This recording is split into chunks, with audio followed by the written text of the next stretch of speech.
Om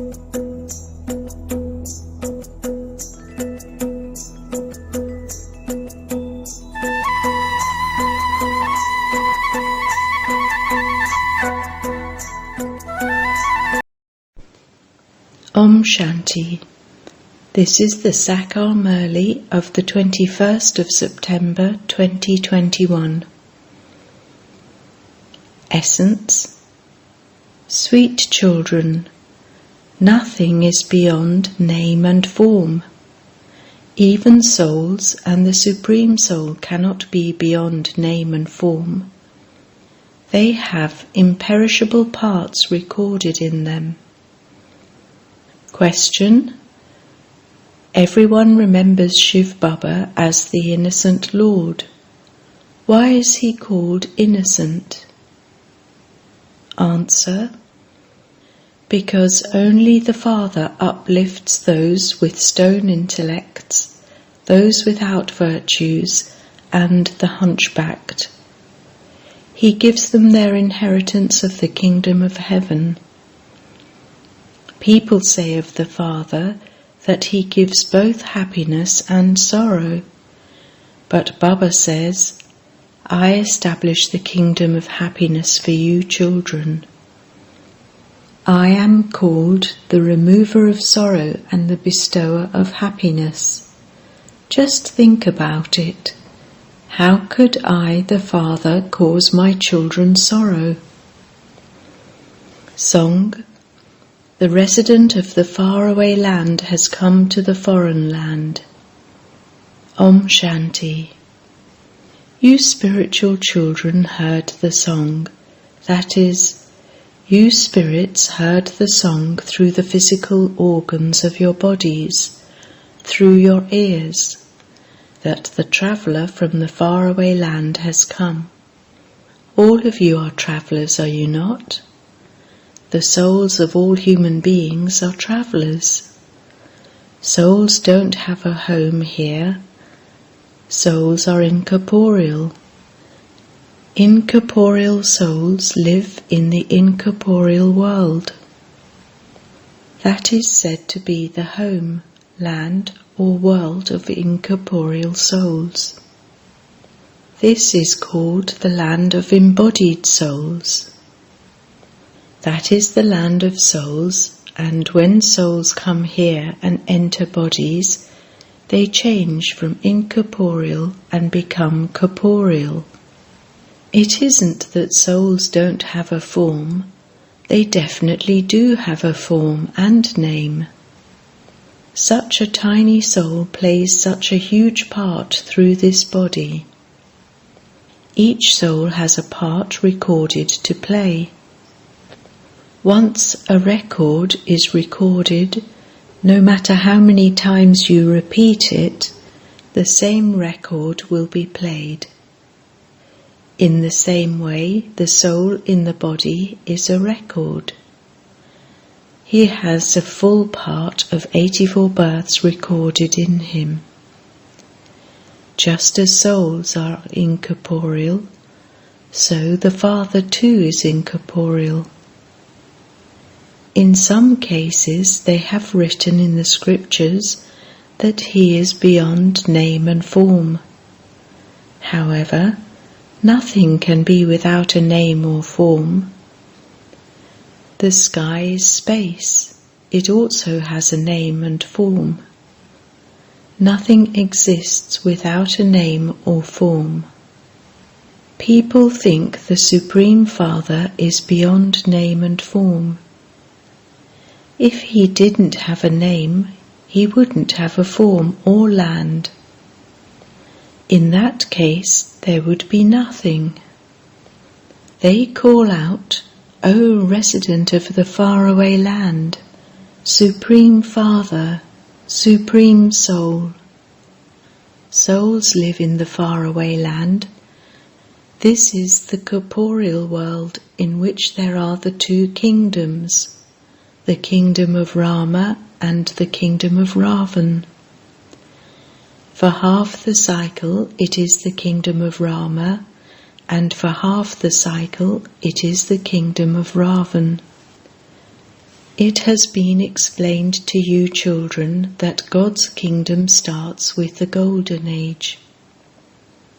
It is the Supreme Father, the Supreme Soul, who establishes God's kingdom. He would never establish Ravan's kingdom. Would a father ever establish a kingdom of sorrow for his children? They say that God gives happiness and sorrow. The father says, "How could I cause sorrow for my children? My name is the remover of sorrow and the bestower of happiness." This is a mistake by people. God would never cause sorrow. It is the land of sorrow at this time. In the kingdom of Ravan there is sorrow for half the cycle. There isn't a grain of happiness. There is never any sorrow in the land of happiness. The Father is the creator of heaven. You are now at the confluence age.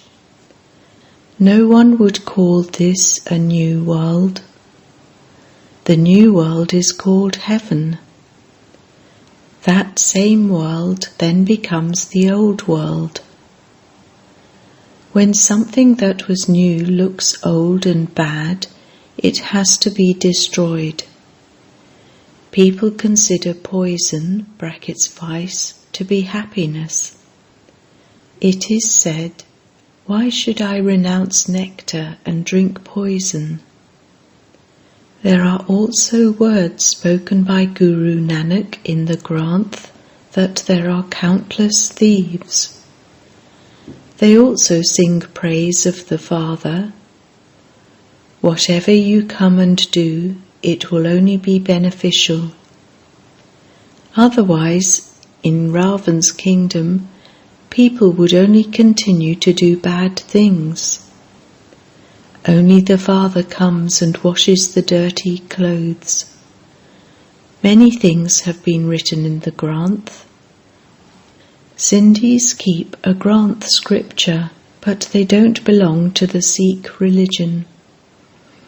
They belong to the original eternal deity religion. Guru Nanak of the Sikhs had a beard and long hair, etc.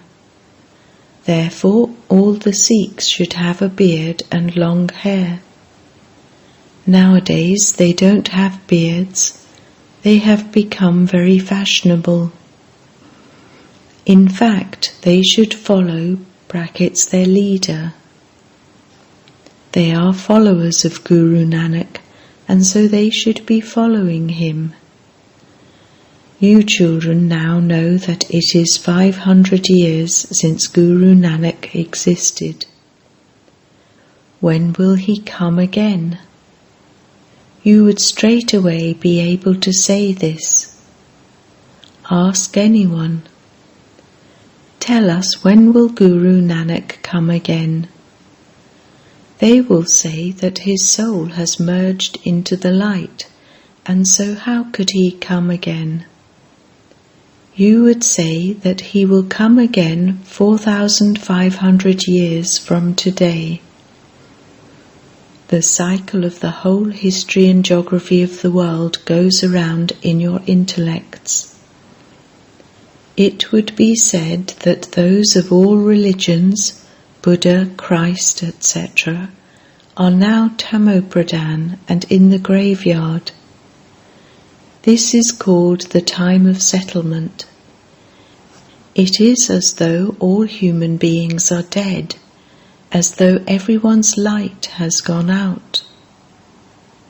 The Father comes to awaken everyone. He showers nectar on the children who have been burnt by sitting on the pyre of lust. He awakens them and takes them back with him. Maya made them sit on the pyre of lust and buried them in the graveyard. They are all sleeping. The Father now sprinkles nectar over you. This is why there is the name Amritsar. The Father comes and sprinkles nectar. There is such a difference between the nectar of knowledge and water. When the Sikhs have a big occasion, they clean out that pool with a lot of splendour. They remove all the dirt and mud from it. This is why they have the name Amritsar, Lake of Nectar. Guru Nanak Sahib is not the ocean of knowledge. He too praised the Father. He himself said, God is the incorporeal, the truth, the one who always speaks the truth. There is the story of the true Narayan. When those who live in Sindh have to go abroad, before they leave, they hold a religious gathering at their place, where the story of the true Narayan is related. They believe that they will be able to go overseas safely when they have heard the story of the true Narayan. There is the story of immortality and the story of the third eye. You have been listening to so many stories on the path of devotion. They say that Shankar related the story to Parvati. He is a resident of the subtle region. What story would he relate there? The Father sits here and explains all of these things. In fact, I have come to tell you the story of immortality and to take you to the land of immortality. I take you from the land of death to the land of immortality. What crime did Parvati commit in the subtle region that he would relate the story to her there? You now understand that you are becoming Narayan from an ordinary man and Lakshmi from an ordinary woman. This is the story of the true Narayan and the story of the third eye through which we go to the land of immortality. Each of you souls has now received a third eye of knowledge. The Father explains, you were beautiful and worthy of worship, and you became worshippers during 84 births. This is why it is sung, you were worthy of worship, and you became worshippers. The Father says, I am ever worthy of worship. I come and change you from worshippers and make you worthy of worship.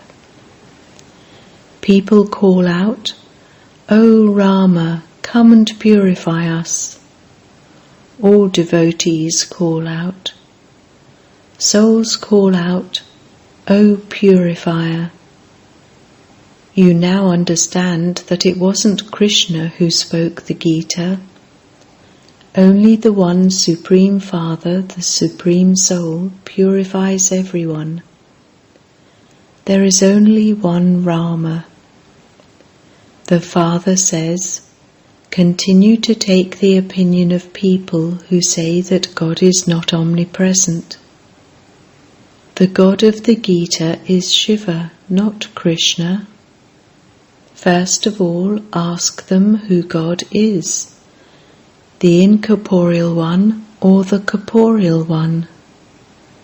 Krishna is corporeal and Shiva is incorporeal. He simply takes this body on loan. He doesn't take birth through the womb of a mother. The number one soul to enter a womb is the Krishna soul. Brahma, Vishnu and Shankar are beings with subtle bodies. Shiva doesn't have a body of his own. Here, in this world, souls have corporeal bodies. The praise of the Father is the purifier and the bestower of salvation for all, the liberator of all, and the remover of sorrow and bestower of happiness. Okay, where can you have happiness? You will receive happiness in your next birth, when the world of Ravan is destroyed and heaven is established. Okay, what do you become liberated from? From the sorrow of Ravan. This is the land of sorrow. Baba then also becomes the guide. Bodies are going to be finished here. He then takes all souls back. He liberates everyone from sorrow, purifies them, and takes them back home. When a couple who have just been married arrive home, the bridegroom enters first, and then the bride. Then comes the procession. Your rosary is also like that. There is first Shiv Baba, the flower, (tassel). People first salute the flower, (tassel) of a rosary. Then there is the jewel bead of Brahma and Saraswati, and then all you children who become Baba's helpers. The rosary of the Sun Dynasty Vishnu is created by Shiv Baba, the flower, who is remembered. Saraswati and Brahma then become Lakshmi and Narayan. There are the deities, warriors, etc. You then become Brahmins from Shudras, and you then become Lakshmi and Narayan by taking this knowledge. This is their rosary. This Brahma and Saraswati become the king and queen.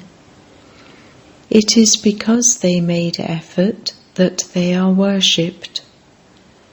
No one knows what the rosary represents. They continue to turn the beads of a rosary just like that. There is also the rosary of 16,108. It is placed in very large temples. Some pull it from one place, others pull it from another place. Baba used to go to the temple of Lakshmi and Narayan in Bombay. He used to go and turn the beads of a rosary and chant the name of Rama. Shiv Baba is the flower. This one would say, Rama, Rama, to the flower, and then bow to the whole rosary. He didn't have any knowledge at all. Even Christian priests keep a rosary in their hands and turn the beads of it all the time. Ask them whose rosary they are turning, and they will reply that they are turning the beads of a rosary in remembrance of Christ. Their senior priest is the Pope, and so they would have rosaries of popes. There are images of all of them. The popes are given so much regard. They themselves don't know where the Christ soul is. You know that the Christ soul is somewhere in the form of a beggar. You too are now beggars, and you are becoming princes. Bharat was a prince. It is now a beggar, and will once again become a prince. Only the one spiritual father makes it that. You become princes from beggars. There is also a college for princes and princesses where they study. You study here and become princes and princesses of heaven for 21 births. Through this knowledge you change from humans into deities. You now understand that Sri Krishna, who was a prince of the Golden Age, has now become a beggar after 84 births. 5,000 years ago the deities were so wealthy. They have now become poverty-stricken beggars. Only you hear these things. God speaks. He is the Father of all. You listen to God the Father.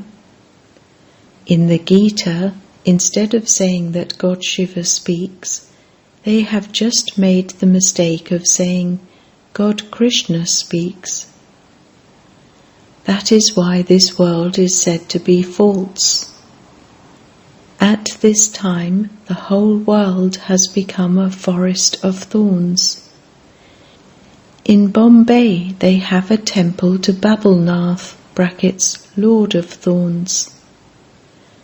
The Father comes and changes these thorns into flowers. Everyone continues to prick one another. That is, they continue to use the sword of lust, which is why this is called the Forest of Thorns. The Golden Age is called the Garden of Allah. Those who are flowers then become thorns, and then from thorns they become flowers. They never burn an effigy of Ravan in the Golden Age. Ravan is an old enemy of Bharat. Your war is with Ravan, who has been causing you sorrow for half the cycle. Eventually there will also be a great war. The true Dashera is to take place. The kingdom of Ravan will be destroyed. You will then receive golden palaces. You are now conquering Ravan and becoming the masters of heaven. Baba gives you your fortune of the kingdom of the whole world, and that is why he is called Shiva, the innocent Lord of all treasures. The Father makes all of those without virtue, those with stone intellects, and the hunchbacks, into the masters of the world. He is so innocent. He comes here and enters an impure body in the impure world.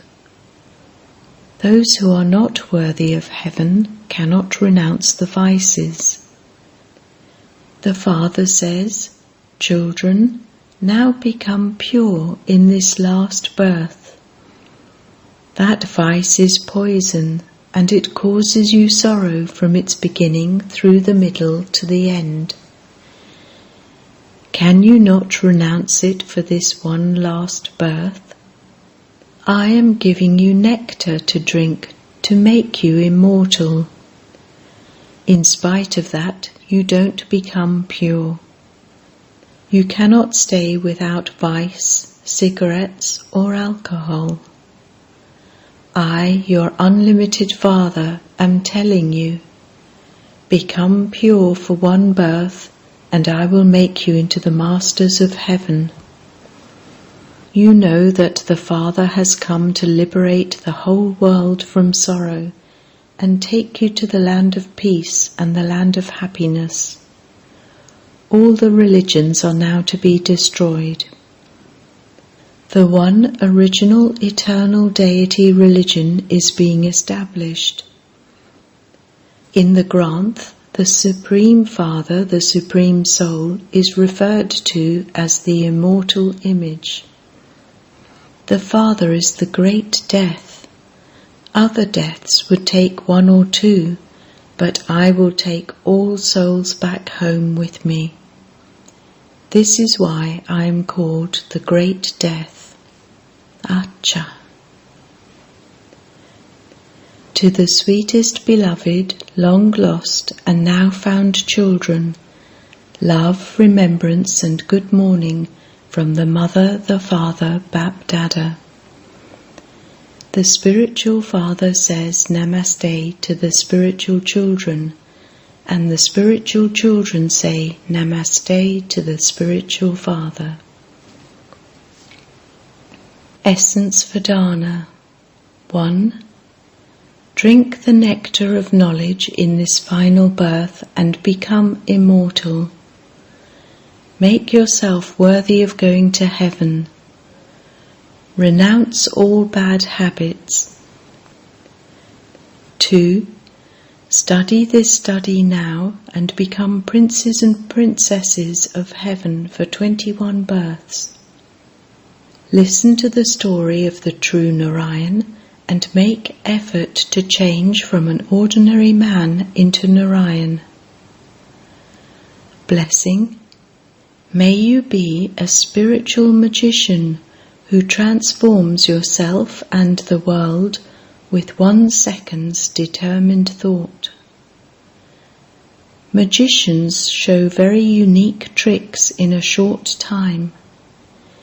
In the same way, you spiritual magicians will bring about transformation of the whole world with the power of your spirituality. You will make bankrupt ones double-crowned. In order to change yourself, have 1 second's determined thought. I am a soul.